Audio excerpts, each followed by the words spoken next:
This is 34 Sports Talk, and in this video, we're going to be talking about the fallout of Dallas and what the repercussions could be for that franchise in the long term.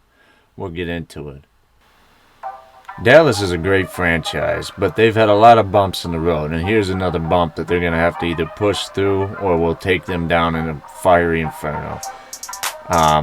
With the upcoming possibility that Luka could sign the Supermax, Dallas seems to be in shambles. Their head coach is gone. Their GM is gone. There's allegations against one of Mark Cuban's friends, it seems to be, in the organization as an analytics man for possibly having more pull in the organization than the GM. Dallas, they need to figure this out soon because Luka's Supermax is coming up, and they don't have a lot of options here. I think Luka will sign the Supermax, but he could be one of those guys in a year or two from now that just up and leave because the team is in utter. They're just going downhill quick. They don't have a second starter pair with Luka. Porzingis has just looked like hot garbage since he came. Not the whole time, but he's had a few flashes. But for the most part, he has not shown up when they needed him to. He is a shell of his former self. I think he somewhat has Drummond syndrome, and for those that are not inclined, I mean somebody that needs the ball excessively to look really good. As, for instance, with Drummond's situation in Detroit, he looked really good when he had the ball. And as with Porzingis in the Knicks, he looked very good when he was the number one guy on the team getting the ball a lot. But when he went to Dallas and under Luka's shadow, he has really just receded into the darkness. Now, Dallas, they have a lot of cap because they don't have many guys that are going to be on the roster. They're going to have to pay Brunson if they want this offseason, which they probably will. They also have Tim Hardaway Jr., who's a free agent. But really, you sign those guys and you've got Porzingis. You really do not have a second star to line up with Luka Doncic, who is looking like a generational talent. When they traded for him, it looked like they got the better of the deal, but as we've seen with Trae Young's playoff run, it may be fairly even for both teams. But nevertheless, Dallas did get one of the greatest European stars to come out of Europe since Dirk Nowitzki, or maybe like Pau Gasol, but probably more like Dirk Nowitzki.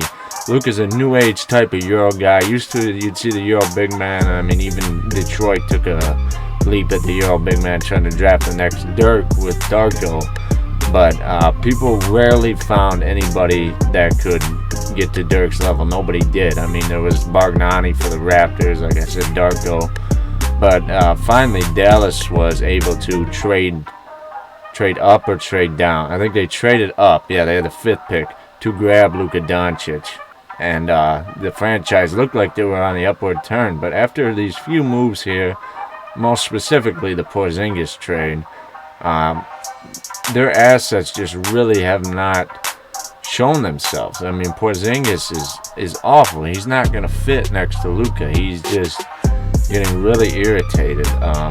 Porzingis is no Jokic. Jokic was just the MVP. That's the kind of big, I guess, you need nowadays. I thought Porzingis was that kind of guy. He's a unicorn. He can shoot threes.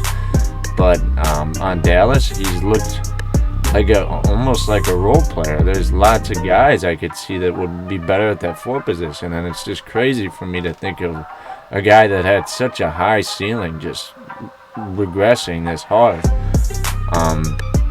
Now, specifically in the coaching situation, Carlisle was their championship coach. And for him to leave just all of a sudden like this, there's something not right with that organization. I don't know what the problem is. I think it's specifically with that analytics guy.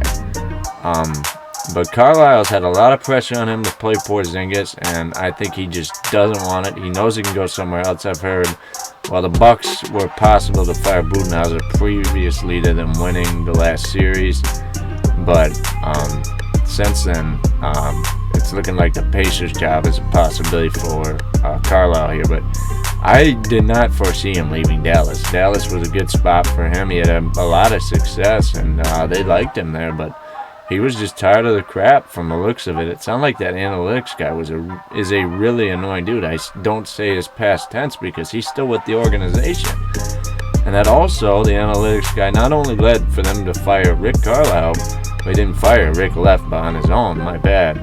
But the GM left as well because from what they say, this analytics guy has more power than any other personnel in the organization other than Mark Cuban.